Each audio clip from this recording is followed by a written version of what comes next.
1 Corinthians 7:22, but I would have you without carefulness. These are the words of Apostle Paul. He that is unmarried careth for the things that belong to the Lord, how he may please the Lord. Now in the NLT it says, I want you to be free from the concerns of this life. An unmarried man can spend his time doing the Lord's work and thinking how to please him. Next verse in the KJV. But he that is married careth for the things that are of the world, how he may please his wife. The NLT. But a married man has to think about his earthly. So you got certain guys that have 3 or 4 wives. Good chance that he's not really dedicated to this truth. Right. You got 5 or 6 wives, and they'll justify it. You say, well, it's in the scriptures, I'm not married, which is true. But you're not out there like you're supposed to be. Right. Yeah, because that's time consuming. Hey, didn't the Apostle Peter said to the Lord, we have given up everything to follow thee? What shall we have in the regeneration? In the regeneration. Mm-hmm. Now the Apostle Peter, he had a wife. Okay, but he didn't. And I believe one of it was either Jude, one of the brothers of Yahushua, he had a wife. It was either James or Jude. I told you that in 1 Corinthians 9. Paul mentions Yahushua's brother, one of his brothers, disciple, and Peter. Yeah, James, I think he mentioned. Yeah, James. The Lord's brother. Yeah, the Lord's brother. Yeah. And even Yahushua knew Peter's wife. I believe she got sick, or her mother got sick. Her mother. Her mother got sick, so he knew that, you know. Her mother. Yep. But she got sick and he healed her. Yep.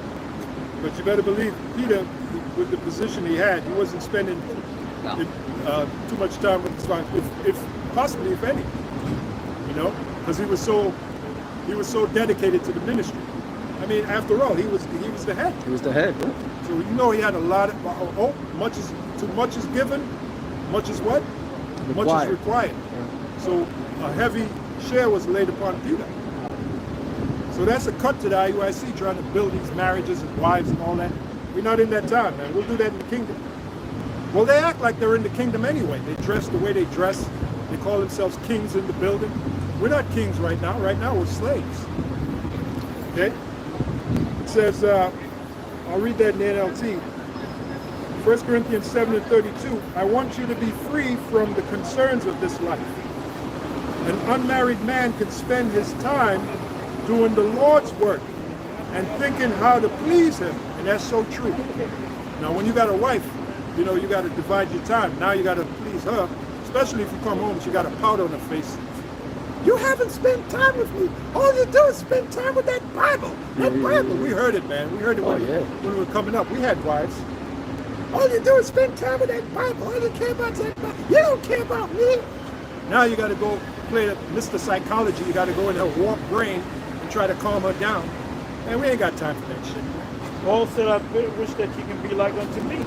But the Most High put a spirit on him to do that because he was chasing the devils behind him. You know, shipwrecks. He was all over the place, you know, like a Reubenite.